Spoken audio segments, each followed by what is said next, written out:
Good morning, everyone from Southern California. Welcome from all of the different places that you're joining us. My name is Tahil Sharma, and I'm the Regional Coordinator for North America at the United Religions Initiative.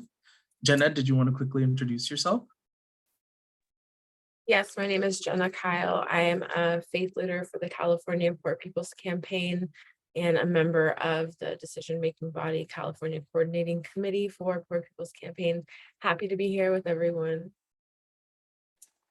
And it's a pleasure to have you here, Jenna, because this conversation between the United Religions Initiative and the Poor People's Campaign has been a long one, it's been an important one, and it's been one that finally gets to culminate into something like this event today, where we get to talk about faith in the public square, an interfaith case for social justice.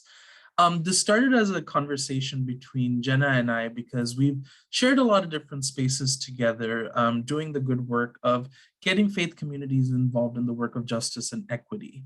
But sometimes we've noticed this very clear sort of wall that is created oftentimes between how different people view the understanding of interfaith cooperation and engagement and how it manifests into something like the work of social justice and equity.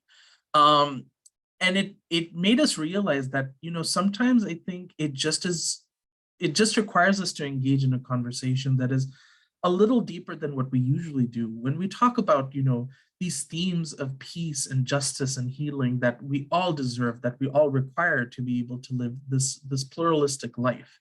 But sometimes we don't all get to make or connect the dots necessarily in trying to make sure that we understand the nature of the narrative of interfaith work sort of inherently. And what we need to do as people of faith, of spirituality, of indigenous traditions, and of moral conscience is to acknowledge that sometimes it's a road we don't get to see very clearly, but once we reach the destination together, it all makes sense. And this is why Jenna and I wanted to come together this morning with you all, especially to really talk about it in a way for folks who might be hearing it for the first time or who are getting an opportunity to hear it in a different way, since the United Religions Initiative and the Poor People's Campaign share a lot of values, share a lot of their mission in being able to improve the world.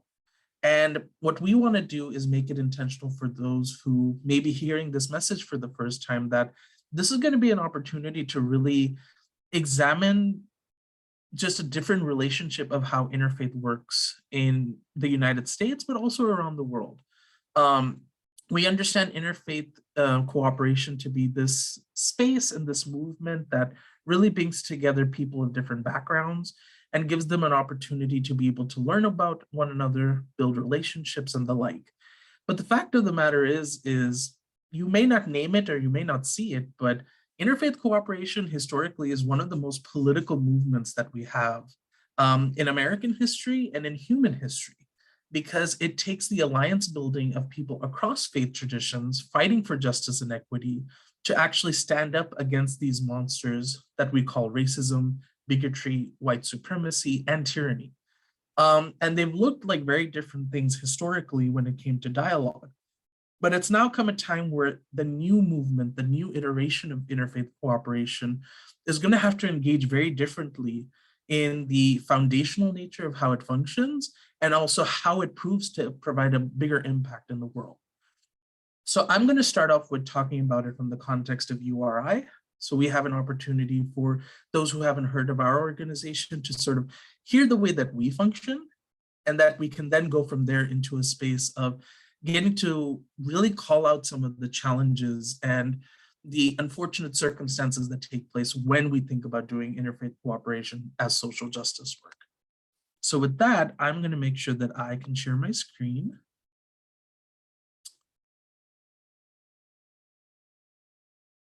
Hopefully you all can see this clearly. If you can, please give me a thumbs up. Beautiful, beautiful. So yes, this morning, I come to you, representing the United Religions Initiative as the regional coordinator for North America.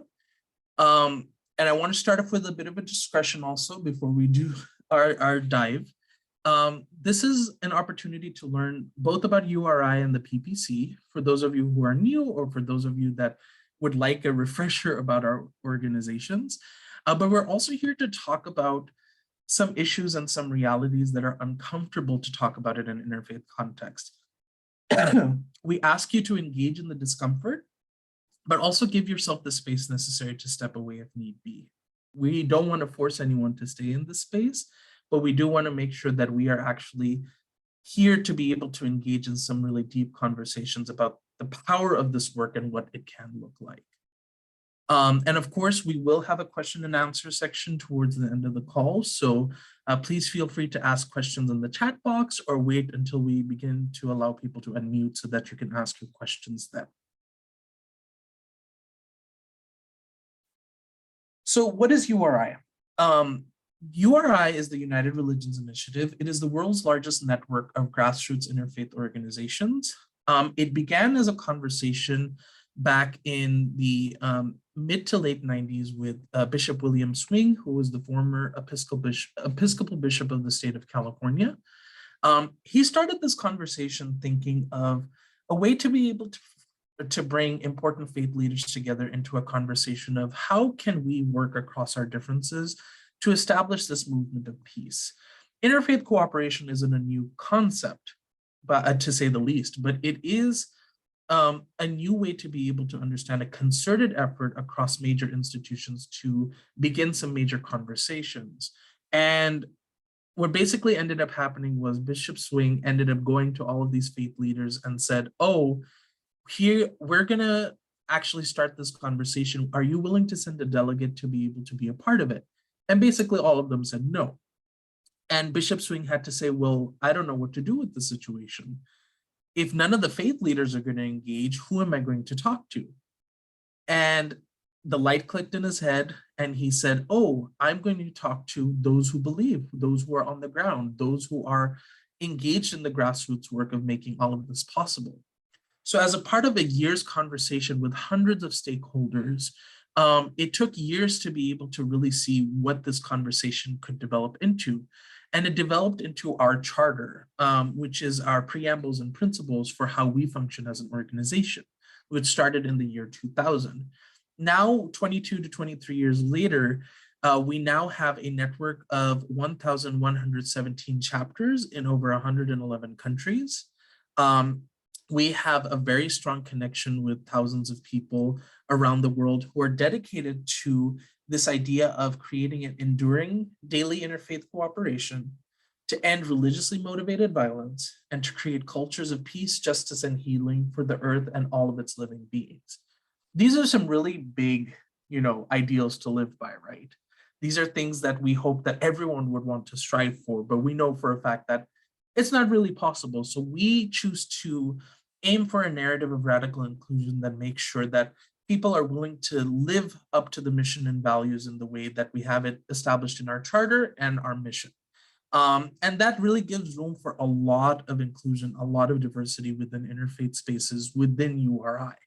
But what does end up happening is we then get into a situation where people within the URI space tend to disagree with each other. And there's an expectation sometimes that URI, the larger organization, or us as regional coordinators representing, numerous communities within specific geographic boundaries, we have to end up being the people that take a stance on things like the COVID-19 pandemic and the vaccine, issues like the Ukrainian-Russian war, or being able to talk about topics like LGBTQ plus inclusion. Oftentimes we have to deal with it from a reality of how are we addressing the conversation in a space where we have to focus on our principles and what it invites us to do. But it's not necessarily the approach that we always take, because the opinions and the ways that you engage in conflict and injustice all are dependent on the system that we've created for cooperation circles, or what are basically our chapter organizations. Each organization functions autonomously, they do their own thing, they function in their own right, and they address their own issues wherever they're based. So what we offer as a part of being in URI's network is an umbrella way to be able to think about, for any issue that you want to address, what is the framework of understanding that you're trying to address these issues with. And this is where the PPPs, or the preamble, purpose, and principle, come in for us, because we try our hardest to unite with responsible cooperative action across our diversity of belief systems. We want a global opportunity for participation of all people, especially those whose voices are often not heard. We have specific principles that name the gift of diversity and model practices, that name equitable participation between people of all genders, and that name the practice of healing and reconciliation to resolve conflict without resorting to violence. Those are all things that we sort of have an expectation for people to live up to. But in the nature of how the organization functions, it can be very challenging to tell autonomous organizations what to do. So we often invite them to examine and make sure that they understand that our pursuit for this progress is not an easy thing. It's not an overnight thing. It's something that we have to work on very, very, very intentionally. But that it gives us an opportunity to actually live into the shared values that we have, even if we do come across different backgrounds and different ways of being able to engage in our convictions. So what does that actually look like for URI?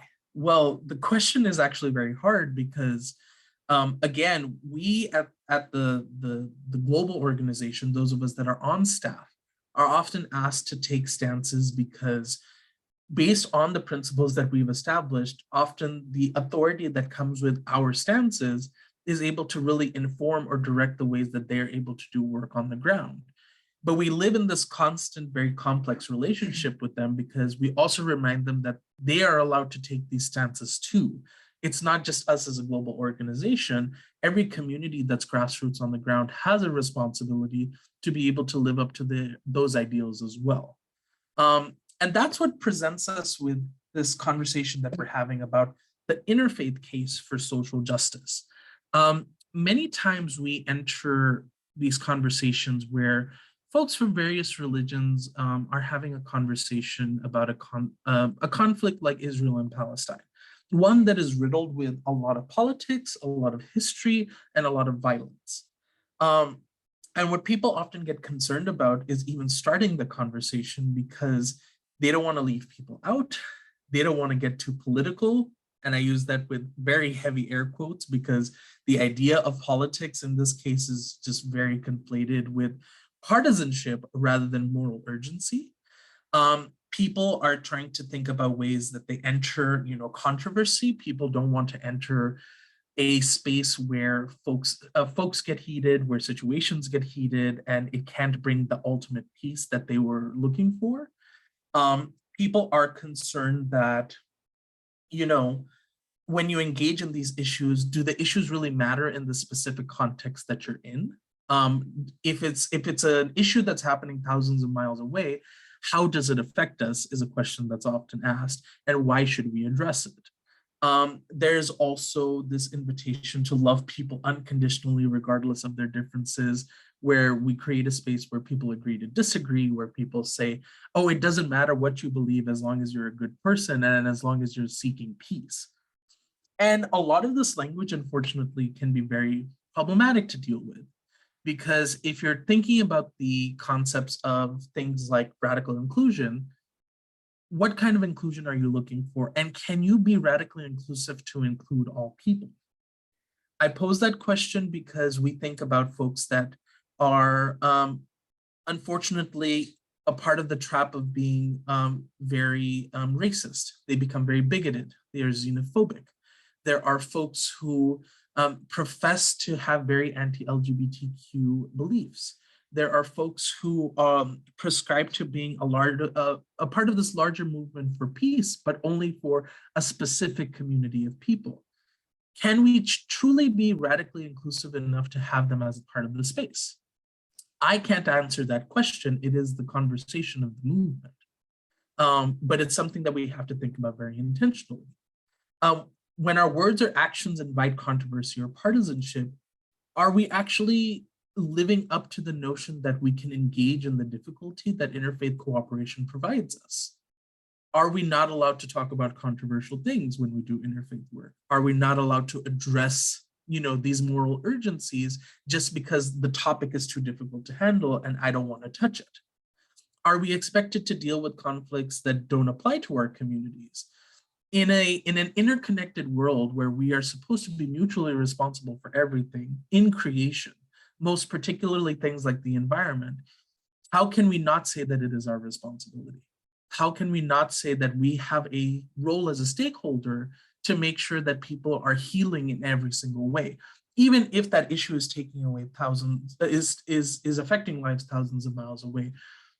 We're seeing that right now, most recently with what is going on in Turkey and Syria with the recovery efforts from the several earthquakes that have happened. One that just happened a couple of days ago on top of all of the damage that's taken place.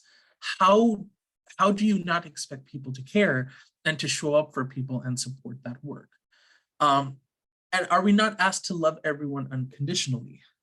We love to throw around this idea of unconditional love and this idea of tolerance, particularly, to make sure that we can invite people into a shared space to be able to talk to one another and make them become friends. But unfortunately, I also tolerate pain. I also tolerate hunger. I also tolerate thirst. There are things you tolerate because you have to go through it and you don't want to. And we're not asking for people to be tolerant of LGBTQ people or refugees or the poor. We're asking them to actually accept them as their own and to be able to help them in every way possible. And this is where I think we often end up, looking into the conversation of what we're actually doing in what we see as interfaith spaces to be able to really address these issues.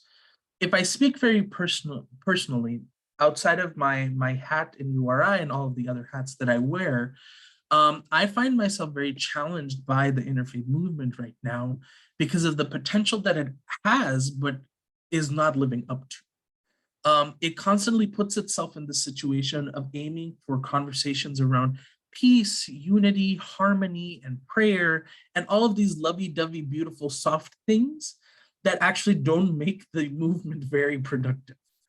It's not to say that those values don't ground us and don't help us heal and become more resilient, but they become scapegoats through spiritual bypassing that don't allow us to actually lean into the intersectional learning and justice that is required of us by doing this work in the long term.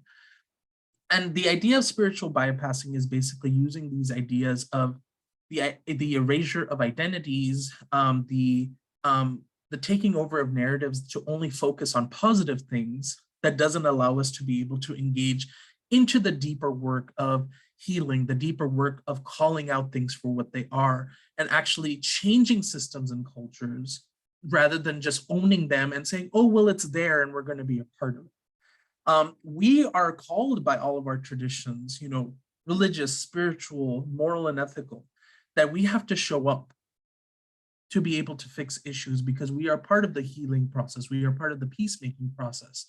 We don't just depend on faith leaders to do that. This is not we don't outsource our moral work. We have to do it ourselves personally at home and then take it out into our communities.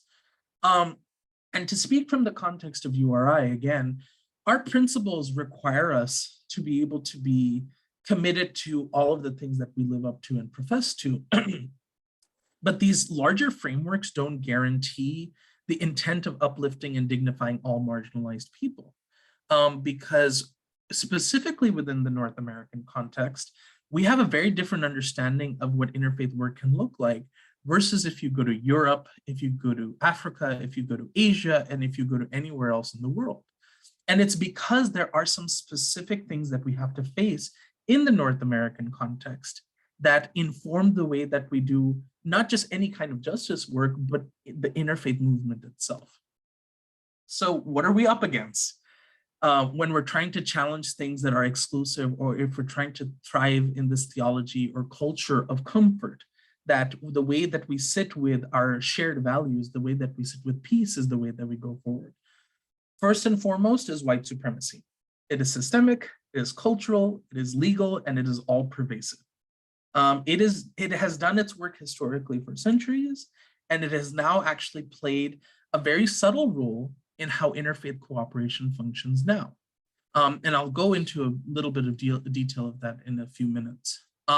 We do have to deal with white supremacy in the form of religious nationalism here in North America. And religious nationalism looks like a lot of different things depending on the majoritarian context we're talking about. Whether it is Hinduism, whether it is Islam, whether it is Judaism, whether it is Buddhism, whether it is secularism. When there is a nationalistic notion that is informing people that their way of doing things is better than everyone else's, it tends to put minority communities at risk. And we have to deal with that with the very Christian context and the Judeo-Christian context that often people, make note of, that we have to acknowledge that within the United States and Canada, which is where marginalized people become often the accomplices to the same systems and cultures. Because in my situation as a South Asian, we fall into the bracket of being a model minority. Model minorities are often used to be the success stories that tell other impoverished and marginalized communities of color that it's not a systemic problem, it's an individual problem, it's your problem, and you need to do better.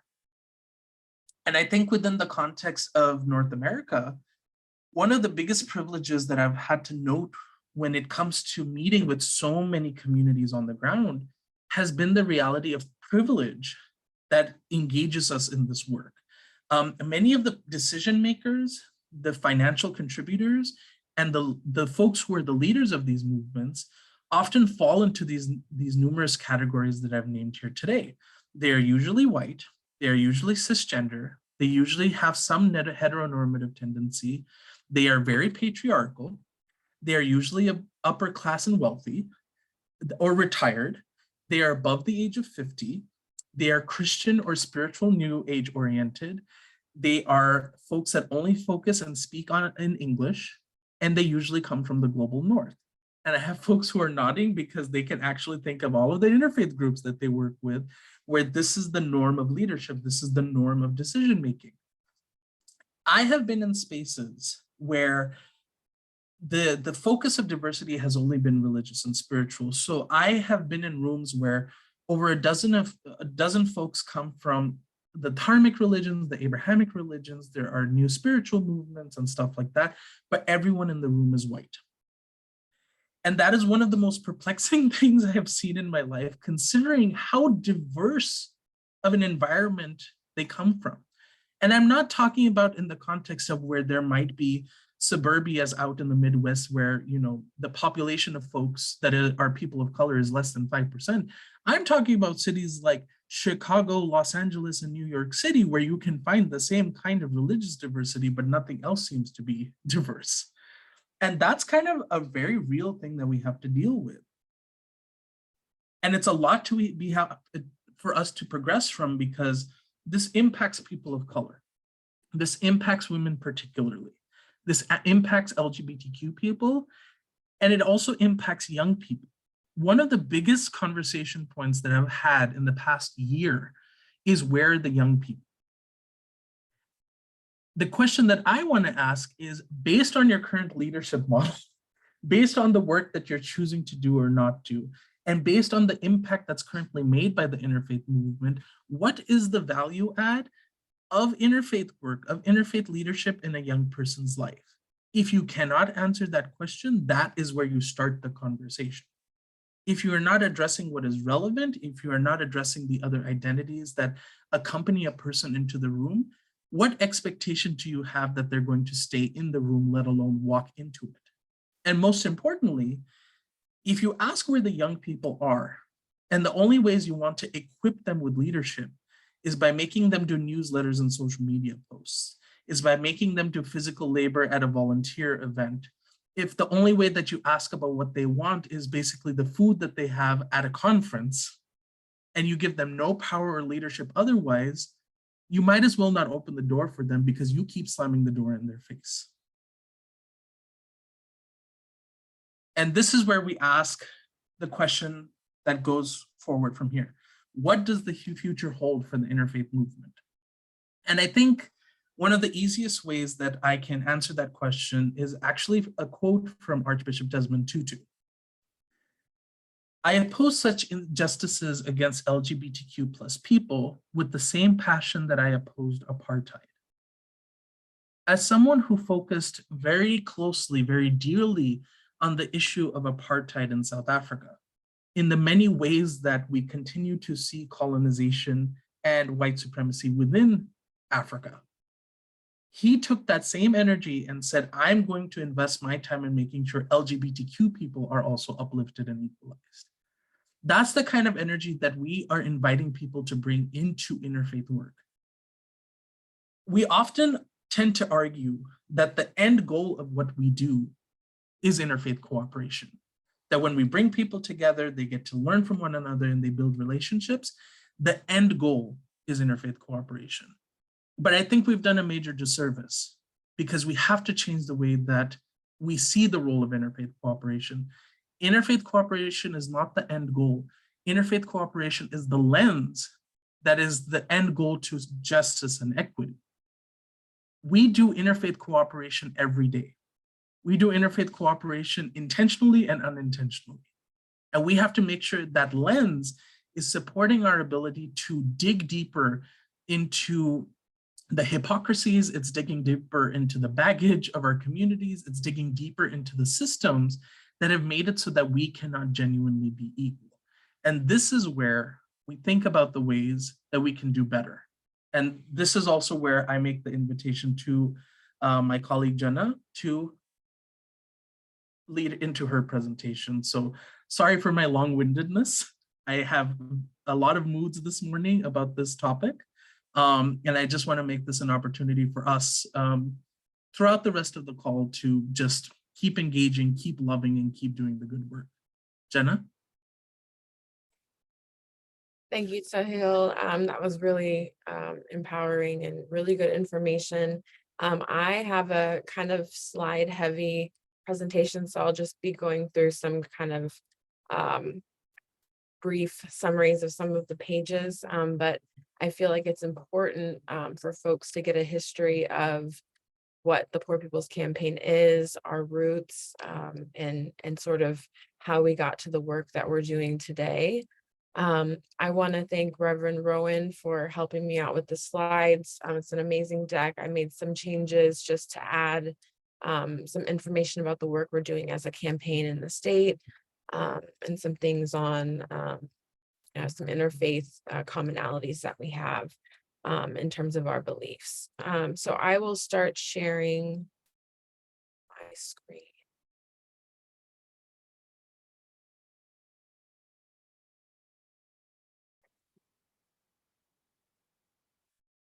Can you all see that? Thumbs up?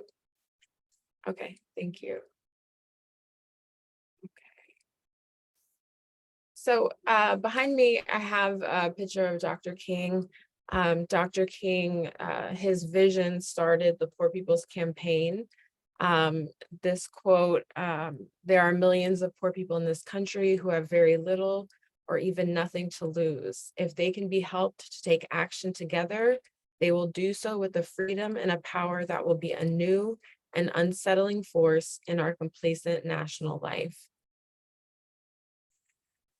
Dr. King's vision for the Poor People's Campaign rested on several key insights. And you can see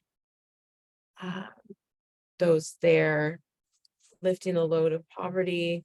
I can't see all of these. I believe it says poor people are not, does that say special interest group? Special, I apologize, I can't see this slide. Yes, it says poor people are not a special interest group. Okay, perfect. And you guys can read through the other items there. For some reason, I can't see that. The platform for the Poor People's Campaign for 68. Simple tenets: feed the hungry, hire the jobless, care for the sick, end slums, protect welfare rights, educate children, and respect poor people. You can see how it turned out. Of course, Dr. King was assassinated on April 4th, 1968. There was a Solidarity Day, June 19th, 1968, and then the closure of the Resurrection City. So effectively in 1968, activities happened that sort of, wound up the Poor People's Campaign of Dr. King's vision, and leading from his assassination. The impact of the Poor People's Campaign. So despite the obstacles, it raised awareness of hunger in the United States. It prompted the launch of food programs in 1,000 neediest counties. It helped promote a supplementary food program for mothers and children. The campaign pressed the federal government to target a fall 1969 deadline to eliminate all segregated school systems, to approve an additional $5 million for Head Start and $13 million for summer jobs, extend existing labor programs, approve rent subsidies and home ownership assistance for the poor, and allocate $139 million for education and welfare services for the Bureau of Indian Affairs. 50 years later, we have our co-chair, Reverend Dr. William J. Barber II, who had a call to revamp and re-energize the work of Dr. King into the movement that we see today. You can see on the screen Reverend Barber's messages on Dr. King's legacy. I like the last bullet where he talks about how to honor assassinated prophets. I think that that's very powerful, reaching down, to pick up the baton and carry it the next mile of the way. This is marchers at one of our first Moral Mondays march. And you can see one of the great things about Poor People's Campaign is our ability to mobilize folks and get people on the ground. There's a lot of power. There's a lot of power in the group, in people. It's people power. And I have had the honor of participating in marches with Poor People's Campaign that puts feet on the ground and puts pressure on Congress and our state leaders to do the work on behalf of the 140 million poor people in this country. And I think I should call that out also. Poor People's Campaign folks we know about the 140 million poor and low wealth people in this country. And we know in California that 51% of our folks are poor and low wealth. And it's important that we know those statistics and we know who we're fighting for.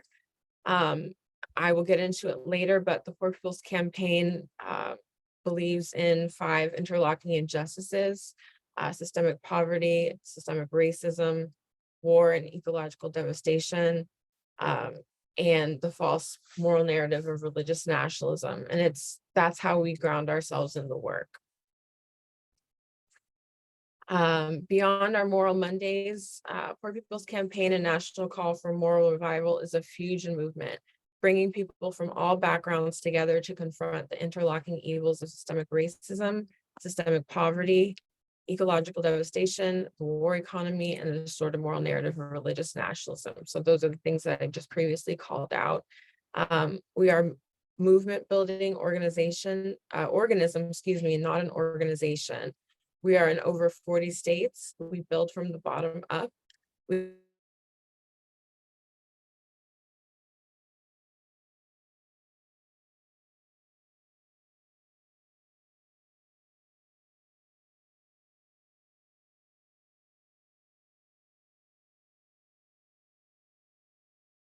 We call out to people of faith, but also people of strong moral conscience who may not have a faith identity. We welcome all folks that are willing to confront these issues against poor people, that are up against poor people.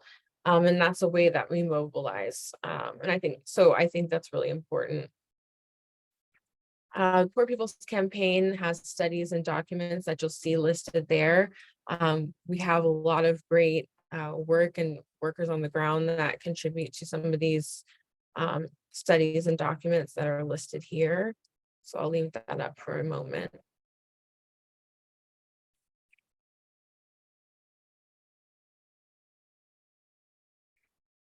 You can see some of the different actions that we did. At top left is our other co-chair, Reverend Dr. Liz Theo Harris, who is also a director at Cairo Center. The Poor People's Campaign Moral Budget Congressional Budget Committee. In June 2019, the Poor People's Campaign presented the Poor People's Moral Budget to the U.S. Congressional Budget Committee. The U.S. has abundant resources for an economic revival that will move towards establishing a moral economy. This report identified $350 billion in annual military spending cuts that would make the nation and the world more secure. $886 billion in estimated annual revenue from fair taxes on the wealthy, corporations, and Wall Street, and billions more in savings from ending mass incarceration, addressing climate change, and meeting other key campaign demands.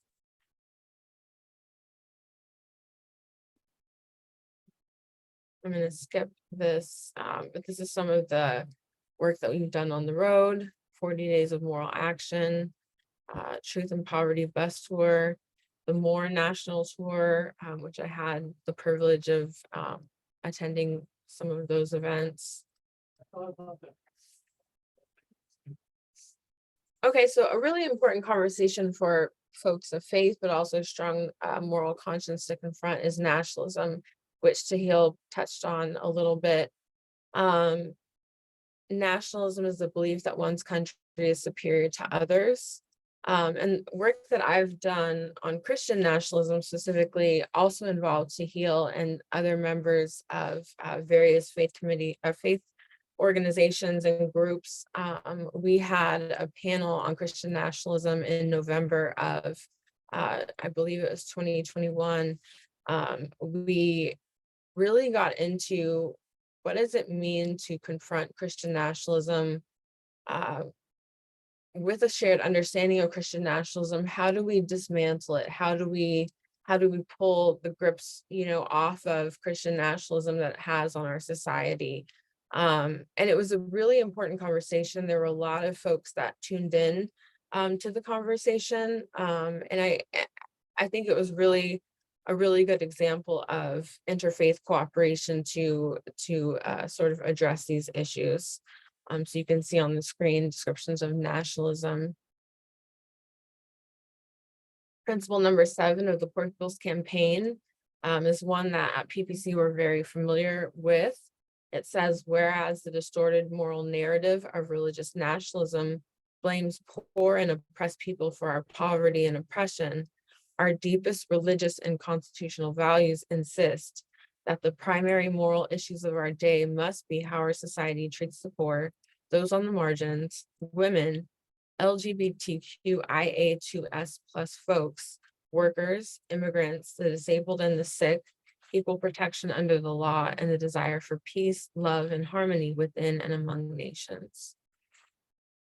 So what are the real moral issues of our day that we can look at in terms of interfaith cooperation? We have voting rights, healthcare, housing, equitable education, indigenous sovereignty, living wage jobs, and the right to join a union, clean air and water, and an end to gun proliferation and warmongering. We have these demands on national morality that are listed here. And you can also find these in the link below under our demands on poorpeoplescampaign.org.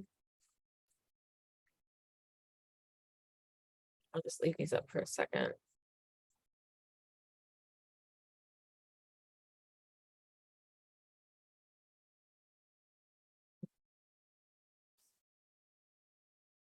We have a quote from Bishop Barber on the misuse of religion.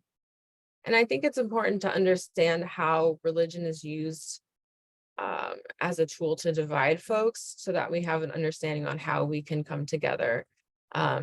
Christian nationalism is a horrible tool that's used to divide it's used to tell folks of faith that we're more different than alike. And I think that that is powerful to know when we have, issues where we need to rally as people of faith in the public square. Poor People's Campaign works on behalf of the poor in this country. We know that there is a war on the poor. People are poor not because they're lazy, not because they're unwilling to work hard, but because politicians have blocked living wages and healthcare and undermined union rights and wage increases.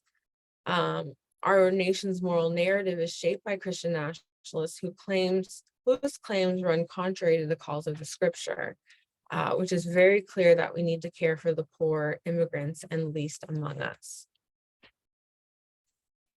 Reverend Dr. Liz has done a lot of work on the false narrative.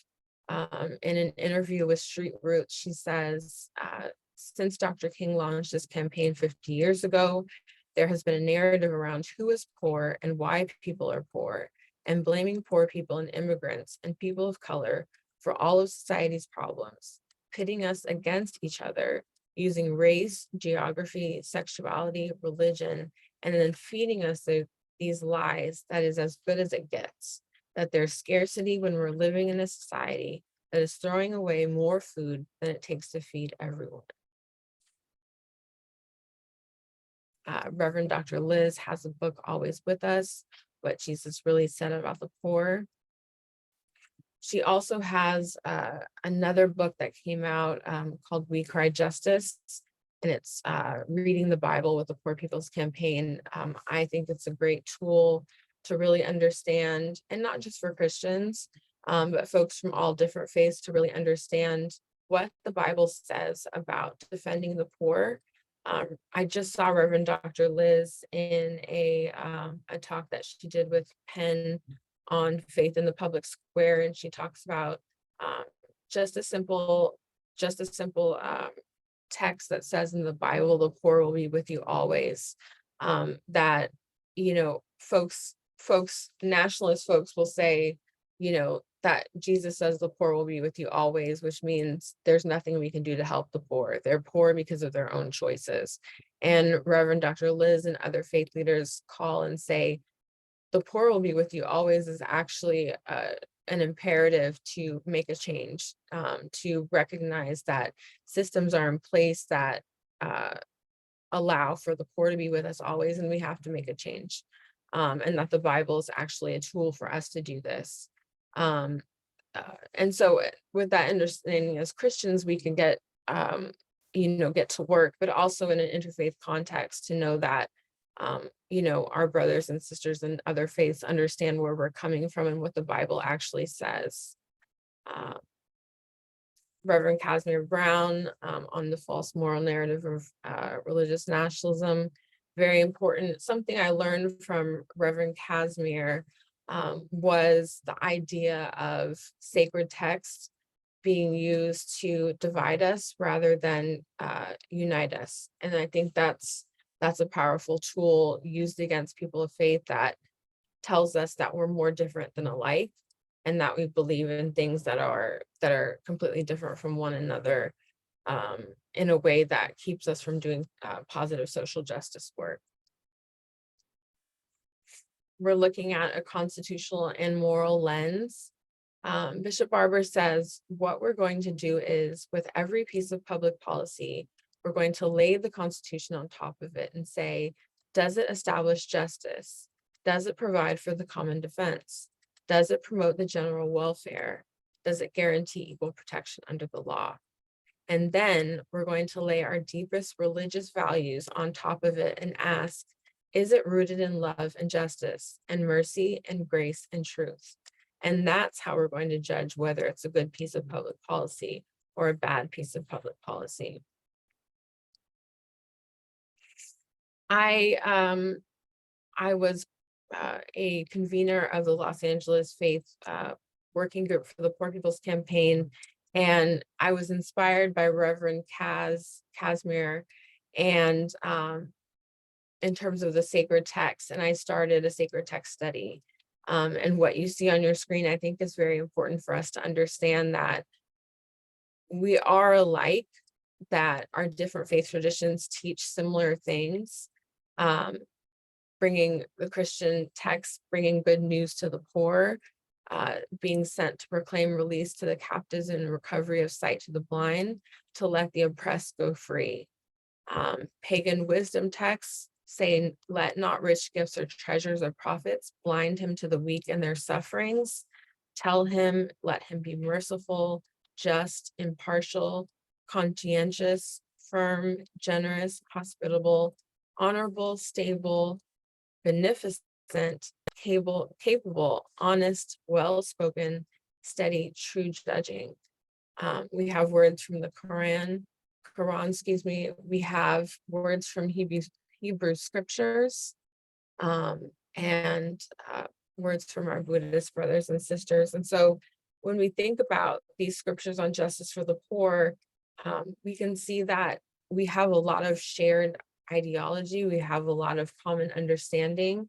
And when we come from an interfaith context in terms of our work that we do on behalf of the poor, but also in a social justice context, it's helpful to understand we are more alike than we are different.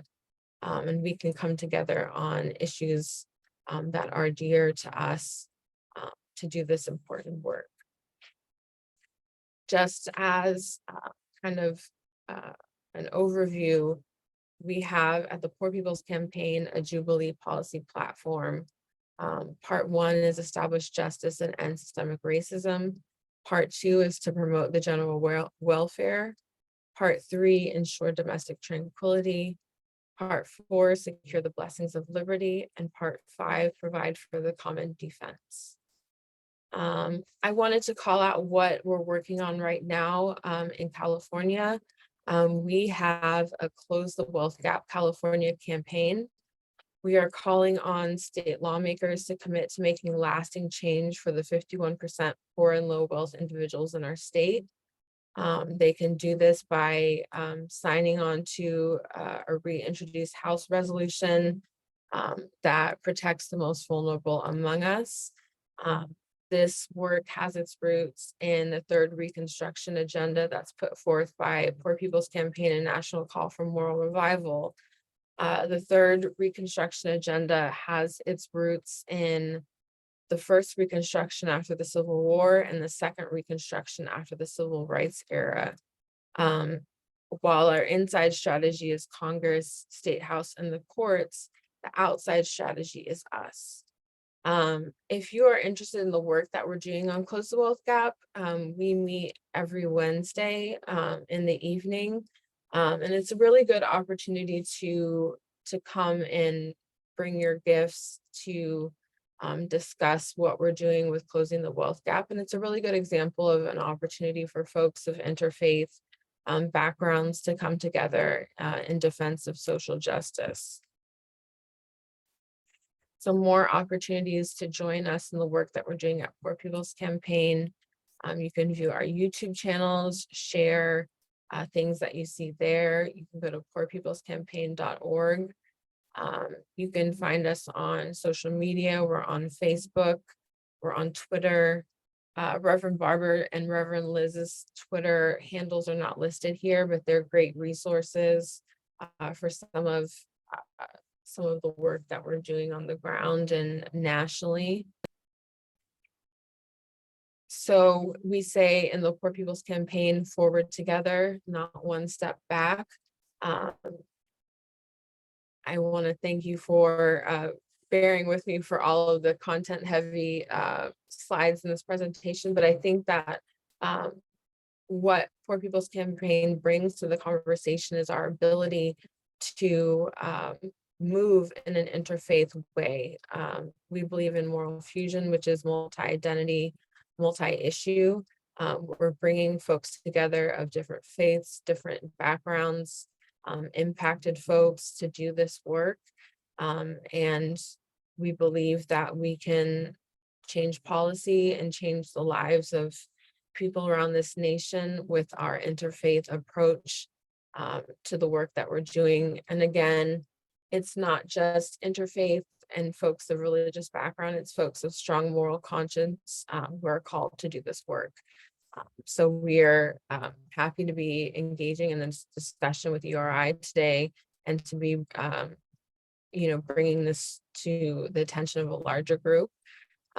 We have a lot of folks on the call that are from Poor People's Campaign, so I thank you for your attention. I know you've heard a lot of this before, but it's so important to bring this discussion to folks in URI and folks, internationally who may not know about the work that the Poor People's Campaign has done.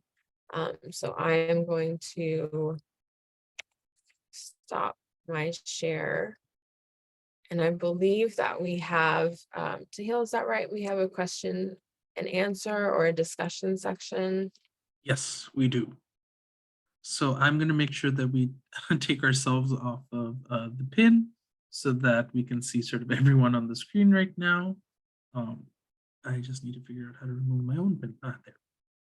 So we see all of these beautiful people who are still on the call, and we're very happy for that. And we're very happy to share in this space now to actually extend the ring of wisdom, because Jenna and I may be representing our organizations, but we are not the only experts in the room. We want to just make this an opportunity for us to engage in conversation, because we have a really important opportunity ahead of us to really think about the ways that we are changing the trajectory of what interfaith cooperation looks like.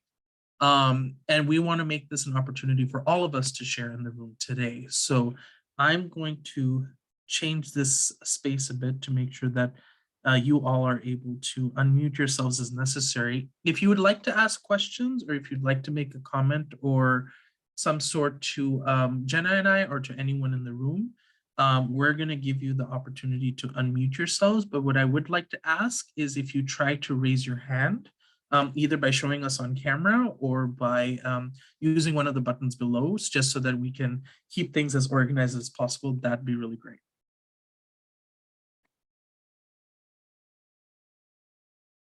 Yes, Tom. Thank you both for this. Tilil, I'd like to look at a sentence you gave. If you could talk about it a little bit more, or maybe you and Jenna. Sure. You talked about how if you go back to the beginnings of the interfaith movement 30, 40, 50 years ago, like the goal was greater interfaith cooperation. And if you go back to what was happening 30, 40, 50 years ago, that was an extraordinary goal. And then you kind of mentioned, okay, what's the goal for today, or the vision for today of the new generation?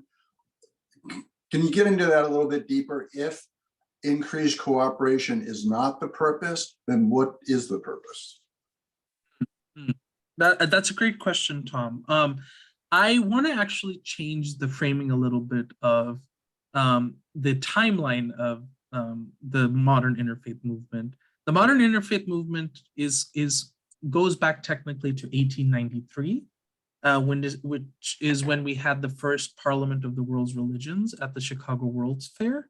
That was the first time that we see an interfaith dialogue that exists at an international level, where people of different faith backgrounds are actually coming together to have intentional conversations about peace. We see a diversity of faith leaders. We see a balance of, gender equity in the room in terms of speakers and participants. We actually see for the first time a global movement that is saying we are different, but we are united for a shared future. Going into that, up to like a century forward, where I started the conversation about URI's, beginnings and origins. This is where we see that in the 100 years after that, not a lot really changed in terms of this concerted effort for an interfaith movement. There are interfaith tones that exist in a lot of major events that exist. We see interfaith tones with things like the Quit India movement, when South Asia was finally able to achieve independence from the British, where Hindus, Muslims, Sikhs, and the like actually did work together, which runs against the narrative of what now catches India in a catch-22 of its own, of religious pluralism that was pushing against colonialism. It is now that same religious pluralism that keeps getting challenged by religious nationalism in the way that it functions. We also see that in the interfaith movement that was present with the civil rights movement here in the United States. Many faith leaders across the board, Rabbi Joshua Heschel, you have Dr. King, you have Malcolm X, you have so many people from various faith backgrounds who are instrumental in the process of trying to get faith communities involved in civil rights work, and how it continues to get today into organizations like the Poor People's Campaign. It's very clear that those undercurrents have always been there, but it's not been a concerted effort like a larger movement. So to the question that you're asking, the point of gathering, folks across difference to be able to build bridges, build relationships and stuff like that, I would say is almost like a stage one goal in a very long process. We want people to come together. We want people to come to know one another, and dialogue is instrumental in doing that. But what we don't want people to fall into the trap of is thinking that that is the only thing they need to do. A lot of people feel like they've gone up the first staircase, which means that they've ended up at the top of the building. But there are a lot of other floors that they have to keep climbing up in understanding that there's a lot that needs to be done when engaging in diversity that is not just the dialogue and the relationship. It is an injustice in itself, or a disservice to the work that we do in engaging across difference if the only thing we're willing to do is agree that we have shared values. If we're not willing to take the steps necessary to learn about the differences very intentionally, to learn about the histories of different people, to learn about the ways that we can support them during their times of need, then we're not actually really showing up for them. They're just the neighbor that we go and get sugar from occasionally. And that's not how we want to treat people here. We want to treat them as our siblings, as ourselves, in a very deep way. And it comes with understanding that it is not just about the community building as a space to bring people together so we can talk. It is movement building that we're aiming for that can really address the deeper issues that have been inescapable for us for centuries, and that we can finally live into a new normal that promotes and centers justice and equity. I hope that answered your question. For me, at least. Jenna, I don't know if you'd like to say. No, thank you. Extremely helpful. Thank you.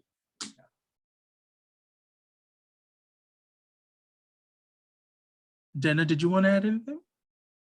No, I think you covered a lot of what I wanted to say. I do think, I like that you called out the fact that this is not just let's have a conversation, and leave it at the conversation. It's important that we all gather from an interfaith context to talk about these issues, but we need to do movement building. We need to, affect changes that, affect policy, and really try to think about, people in the civil rights movement, for example, that really laid the foundation for some of the social justice work that needs to be done.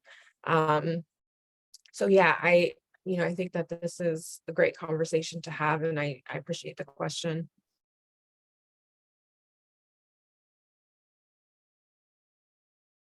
Awesome. Anyone else who would like to have a question, say their own comment or perspective, anything, just please raise your hand, or come up on camera so we know that you would like to speak.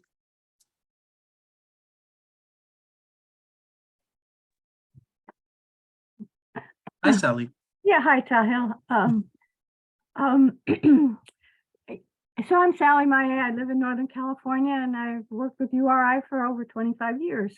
What I am excited most about is the potential for educating this time, people who are active at this time, in the truth of the successes that interfaith cooperation have made in the past.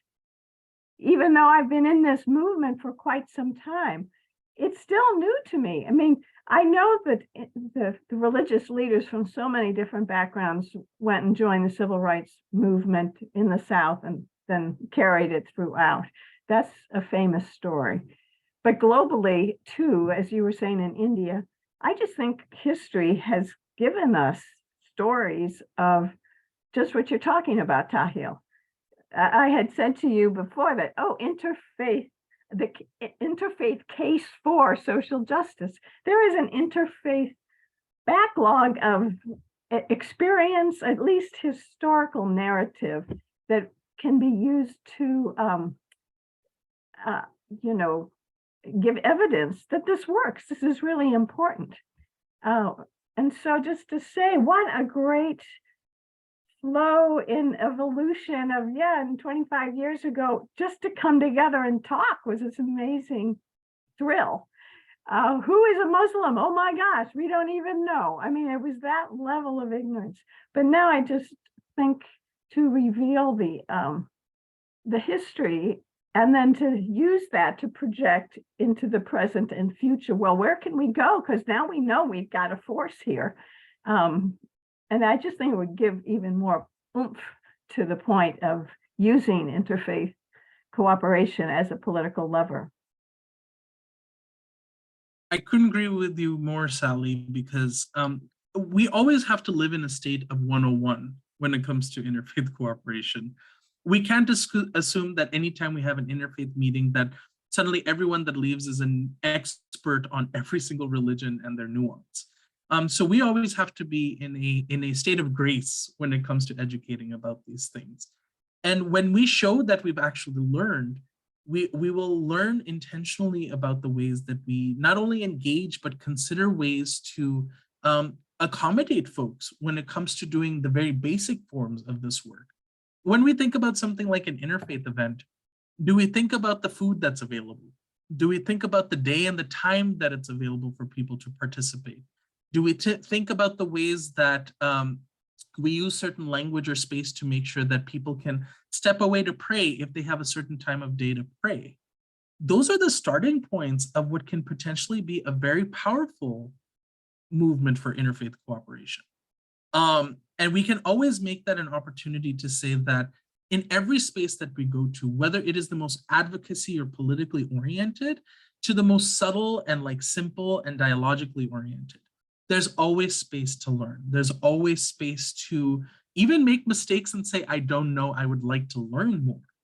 And we want to make sure that that grace is always accessible in this work, but that we don't use that grace as a scapegoat to be able to engage with that political lever that you're talking about, Sally, because we have to also engage in the reality that people are suffering. People are constantly suffering. And we have certain powers within our beings, within our movement, if we build one strong enough, to be able to address them. And not to address it as a panacea, but to be able to say that each of us brings something unique and important to address the many levels of injustice that do exist out there.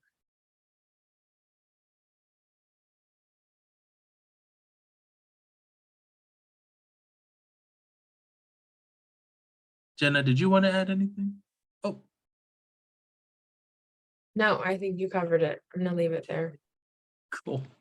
Sorry, I tend to be a windbag, so please do excuse me for that.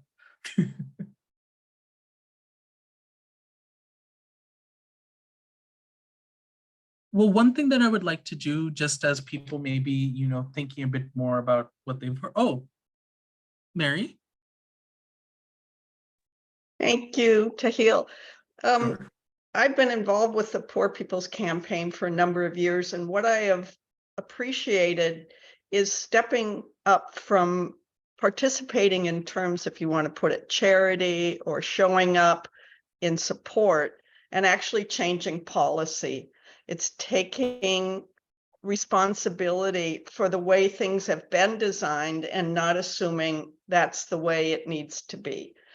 And it can be in a formal policy, it can be informal, what happens in a neighborhood, for instance. But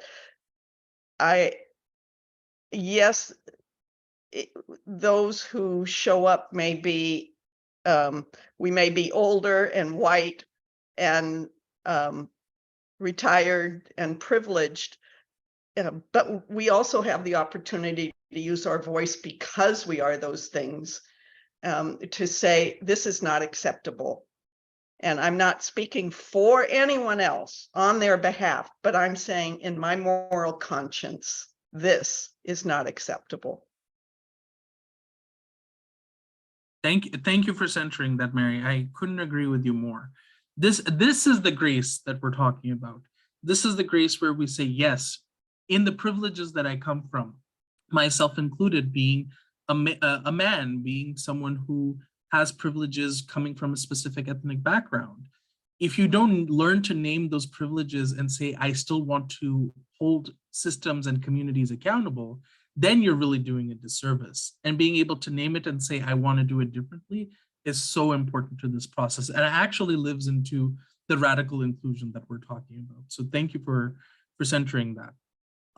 One quick thing that I wanted to do as people are in the room right now is we have a very short feedback form. It's only 2 questions. That's a single choice. We just want to collect people's quick thoughts about, the 2 presentations today. I know some people came in at different times, but we want to just make sure that we have this, sort of collected as a quantitative process. And I'll have another ask for you in just a minute, but if you could please fill out these 2 questions, that'd be really great.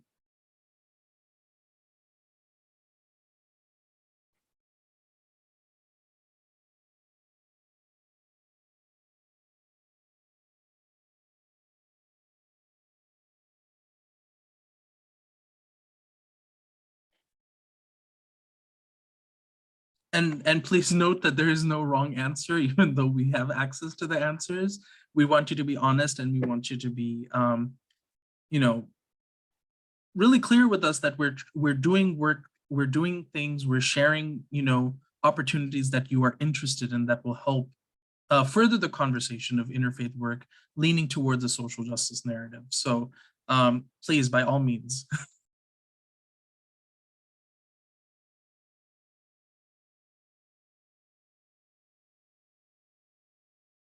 So we have about 14 people. I'll just give it another minute just for anyone else that wants to catch up.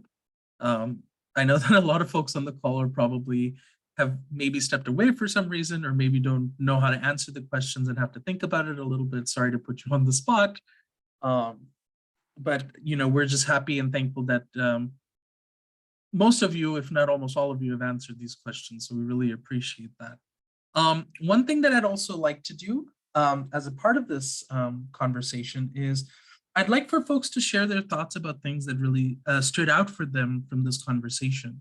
Were there any meaningful things that Jenna presented in sort of the practical work on the ground that we have to think about when it comes to engaging that people find really important that we need to center?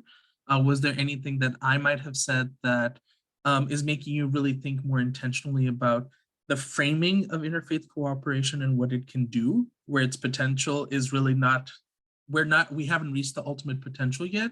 Or are there just thoughts that you're having or questions that you want to think about going forward as we continue having these conversations? Because needless to say, this is not the last time we're doing this.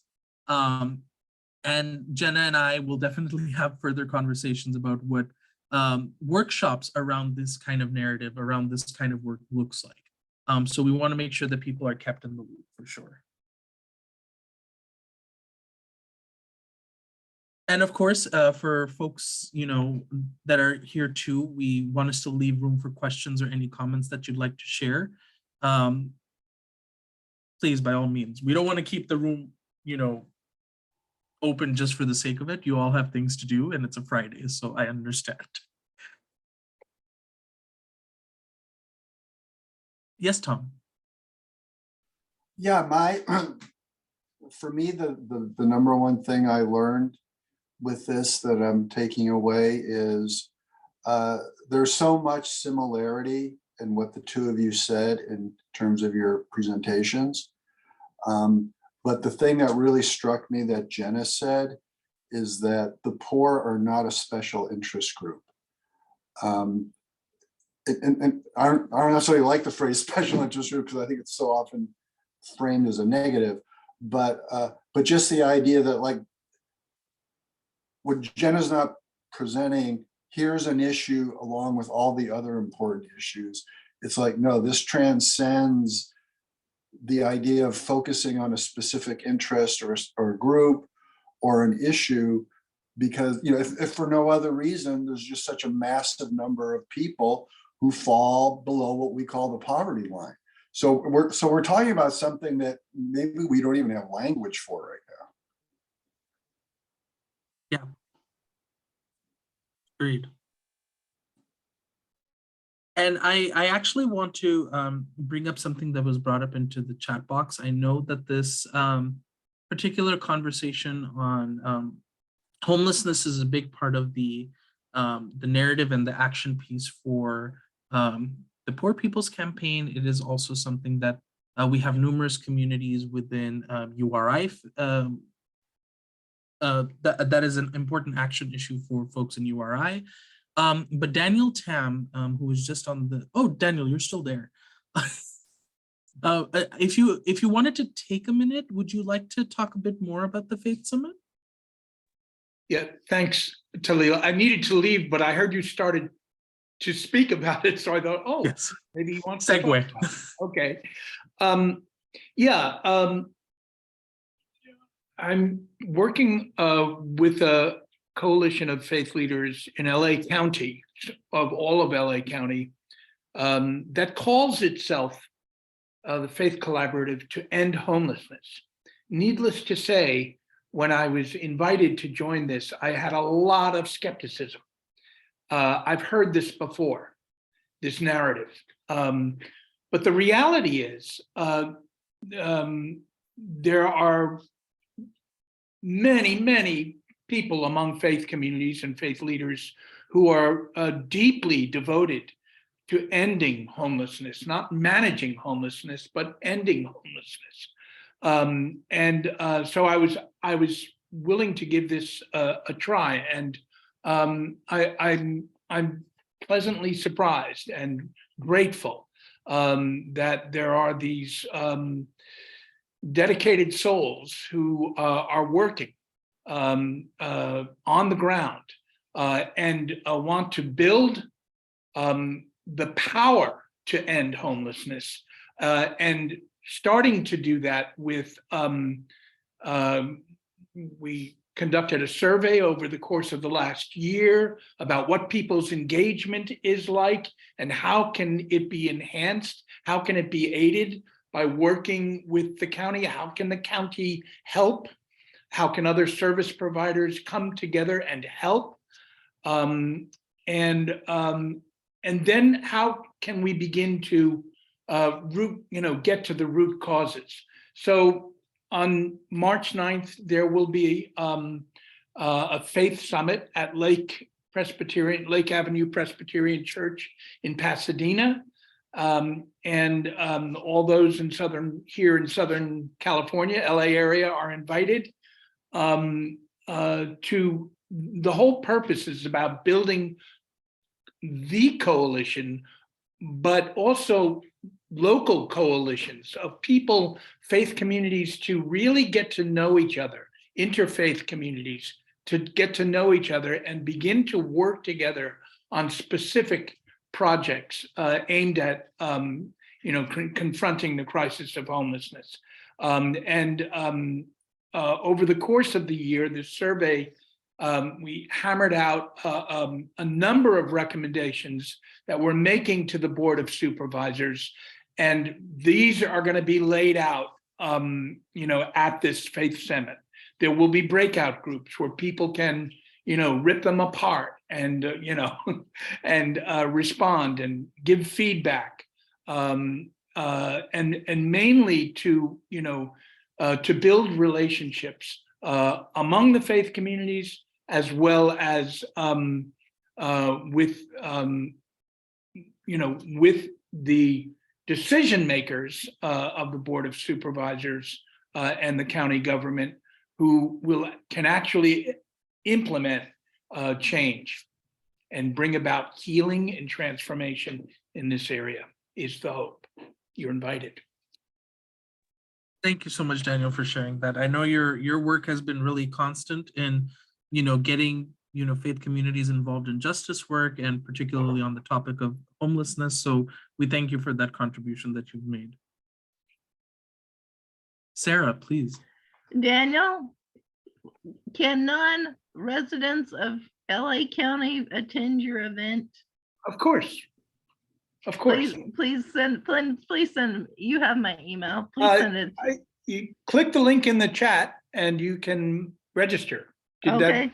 Did it take in the chat? Yes, it did. Okay, yeah. You can register there. There'll be more information about it and all of that. And you'll get a follow-up email which is what I'm supposed to be working on right now. Awesome. That's going to tell you about everything to expect, and also the fact that we're not asking you to come and watch and listen. We're asking you to come and engage and be ready to participate and be ready to work. So there you are. Got to go. I loved this. Thank you, Talil. Thank you, Jenna. Poverty is, that's it. It's poverty. I'm working on this stuff on homelessness, but I wouldn't have to be working on all this stuff on homelessness if we were really addressing poverty in a real significant way and ripping it out by all the 5 interlocking injustices that you laid out. So thank you.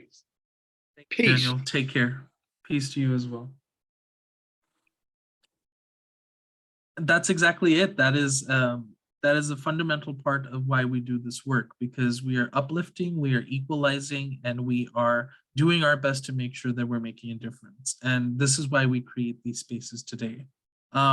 If people had, a specific word to describe what they heard today, or an action that they would like to describe that they're going to commit to as they exit this space, we want to make time for that right now. So please put that in the chat box as you feel comfortable, or name it on the call right now as you feel compelled.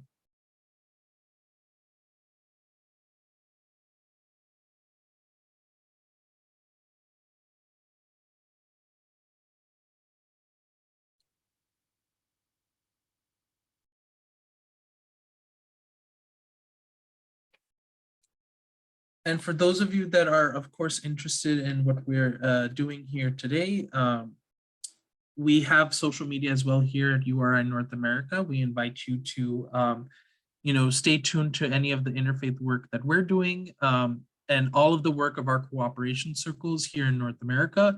We have several of them on the call right now, like Heidi, like Vasu, like Geneva.